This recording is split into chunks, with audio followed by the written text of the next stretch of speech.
Welcome to the final episode of The Truth About Decision Making. We've already covered impulse and fear. Today, we will cover bad logic, specifically the short-term solutions bias and sunk cost fallacy. It's dangerous to believe that because you've already invested time, money, or emotion into something, you must keep going to make it worth it.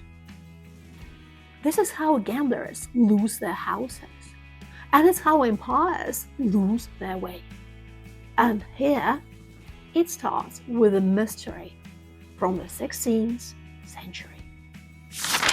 The lost colony of Roanoke. You've just torched a fortune on a business venture that went down in flames. Ships lost, people dead, investors wanting your head on a spike. What's your rational move? Cut your losses, learn from the disaster, and walk the hell away. Well, you wish. 1585. The first Roanoke colony attempt was a disaster. Colonists nearly starved. Relations with local tribes were screwed, and the whole thing collapsed within a year. Any sane investor would have called it quits and written off the losses as expensive education. But not Sir Walter Raleigh. His brilliance looked at this and thought, you know what this means? More people. And this time, let's bring women and children to really up the stakes. Because surely the second time would be different, right? 2 years later, they loaded up another ship with 115 people and sent them to exact same God-forsaken island that had already proven itself to be a death trap. The logic was unbeatable. We've already invested so much money, so much effort, so much reputation in this colony. We can't just abandon it now. When relief finally arrived, 3 years late, because of a little thing called the Spanish Armada, they found absolutely nothing. Empty houses, scattered belongings, and just one clue. The word Raton carved into a tree. 115 people had vanished without a trace. You see, the sunk cost fallacy convinced Raleigh to throw good lives after bad investments because admitting the first colony was a mistake felt worse than risking more people. And we aren't immune to it. We keep funding failing projects, toxic relationships, suffocating jobs, and that business growth plan that's clearly not growing. The lost colony vanished, but the sunk cost fallacy that killed them is still haunting decision makers today. We can't stop now, we've already invested so much. That's the mantra or the sunk cost fallacy. You might forgive 16th century colonists for falling for it, but surely in the modern age, with spreadsheets and government oversight, we're smarter? Well, hardly. Let's look at what happens when a government falls in love with a shiny stainless steel dream and refuses to wake up. How sunk costs sank a sports car dream. John DeLorean had a vision in the late 70s. Build the perfect sports car. Gull-wing doors, stainless steel body, the whole futuristic package. The British government looked at this American automotive hotshot and thought, yeah, let's do this. What could possibly go wrong? So, they built a state-of-the-art factory in Belfast, poured in 77 million quid, massive money in the 80s terms, created thousands of jobs. Politicians were practically doing victory laps before the first car rolled off the production line. Then reality hit like a brick wall. The DeLorean DMC-12 was a disaster. The engine was underpowered, the build quality was crap, and it cost way more than anyone wanted to pay for what was essentially a fancy disappointment on wheels. Sales tanked harder than the car's reputation. But the British government was already trapped. They'd invested so much money, so much political capital, so much hope in job creation that walking away felt impossible. Admitting the project was doomed meant admitting they'd blown 77 million quid of taxpayer money on a fantasy. So, what did they do? Persevered. They threw another cool 100 million quid at the problem. Then the company collapsed anyway. DeLorean faced criminal charges for drug trafficking because apparently when your car company is dying, making drug deals seems like the best business strategy. Every single pound invested became a complete loss. The British government couldn't cut their losses because admitting failure felt worse than continuing to fail bigger.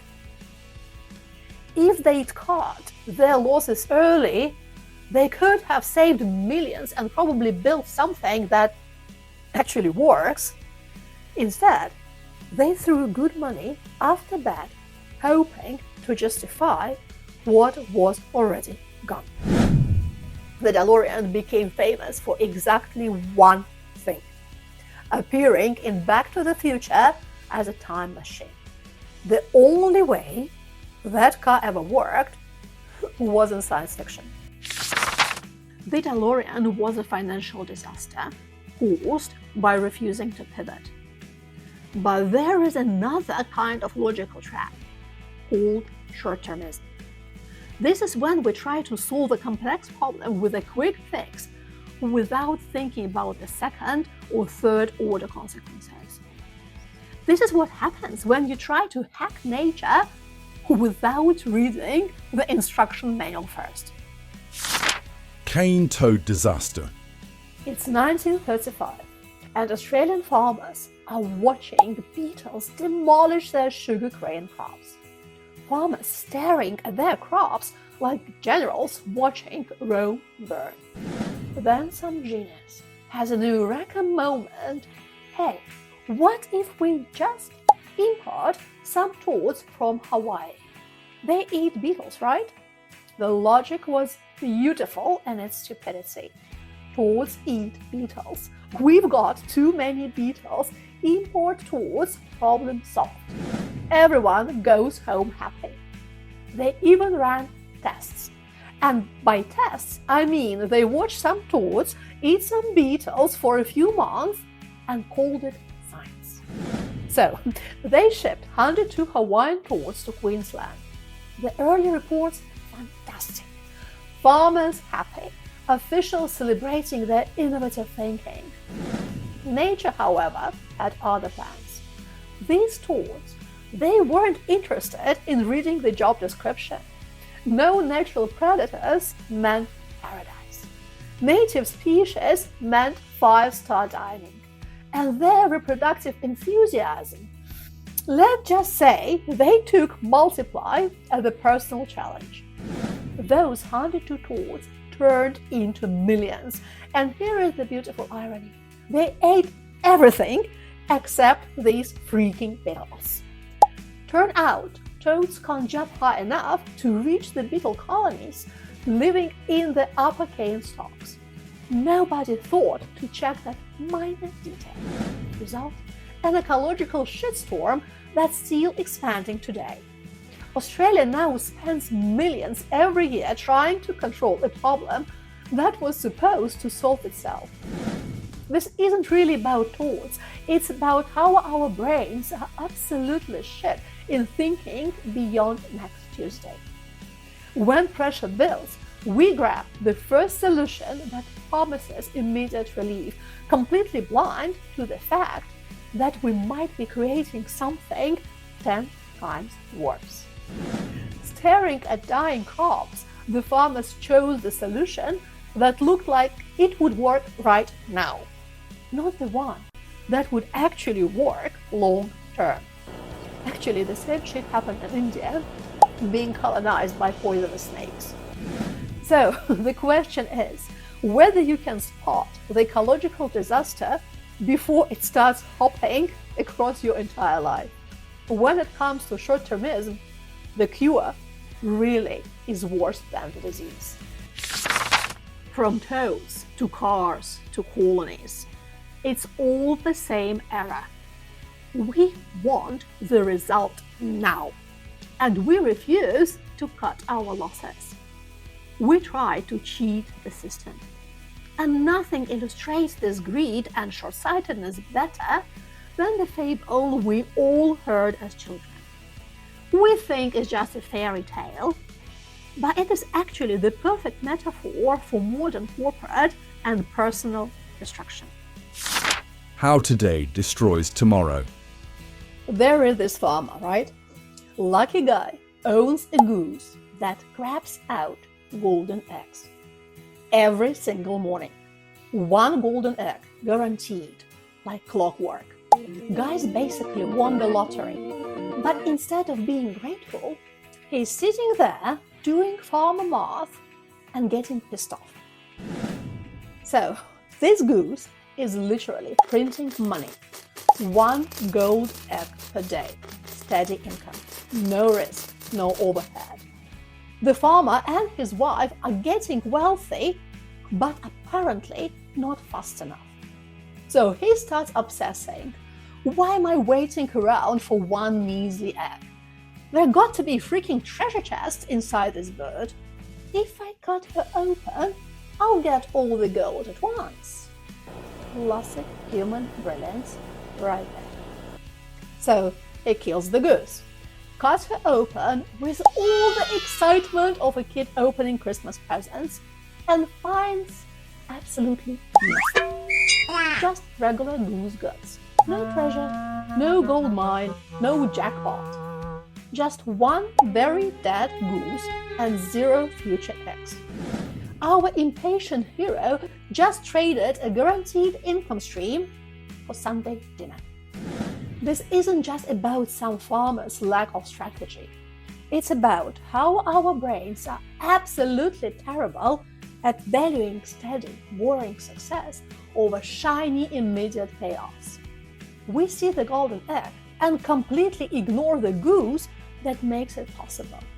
It's the same mind trick that makes people gut their research budgets for a quick profit boost. Then wonder why they have no new products, or burn out their best employees for short-term gains, then act surprised when institutional knowledge walks out the door. We are so obsessed with the immediate reward that we become blind to the consequences. The golden egg is obvious. You can hold it, wait, sell it. The goose, just a bird that needs consistent care until it's gone. Once you kill the thing that's actually making you money, all you're left with is the memory of how good it was when you had it. Sometimes the most expensive mistake is getting exactly what you thought you wanted and getting it now. And there it is. We kill the goose to get the egg, and we end up with neither. Over this course, we've looked at the rationality myth. We've seen how temporal myopia, status quo bias, and sunk cost hijack our brains. The goal of this podcast wasn't to make you perfect. It was to make you aware. You are not a rational computer, you are a messy, emotional human. But if you can learn to spot the trap before you step in, you stand a chance. Thank you for listening. Now, go feed the right wolf.